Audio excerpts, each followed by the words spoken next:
இந்த சீசனுக்கு ஏற்ற மாதிரி இட்லி தோசைக்கு நல்ல காரசாரமான ஒரு சைட் டிஷ் எப்படி செய்யறதுன்னு பார்க்கலாம்.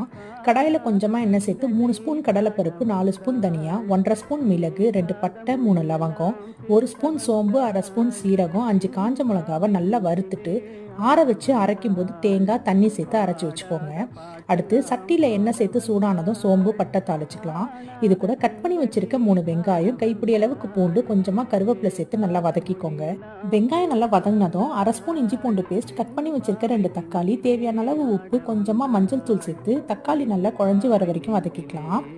இது கூட அரைச்சி வச்சிருக்க மசாலா பேஸ்ட் தாராளமாக தண்ணி ஊற்றி நல்லா கலந்து விட்டு மூடி போட்டு ஒரு 15 நிமிஷம் கொதிக்க வச்சிங்கன்னா இந்த குழம்புல இருக்க பச்சை வாசனைலாம் போய் நல்லா கமகமன்னு வாசனை வரும். அப்போ ஃப்ளேவர் சுவிட்ச் ஆஃப் பண்ணிவிட்டு கொத்தமல்லி போட்டு சர்வ் பண்ணிக்கோங்க. இந்த குழம்பு கொஞ்சம் தண்ணியாக தான் இருக்கணும். இதை இட்லி தோசைக்கு தொட்டு சாப்பிடாம நல்லா ஊற்றி ஊற வச்சு சாப்பிடுங்க, செம்ம டேஸ்ட்டாக இருக்கும். அப்புறம் என்னங்க, இன்றைக்கே இதை ட்ரை பண்ணி பாருங்கள்.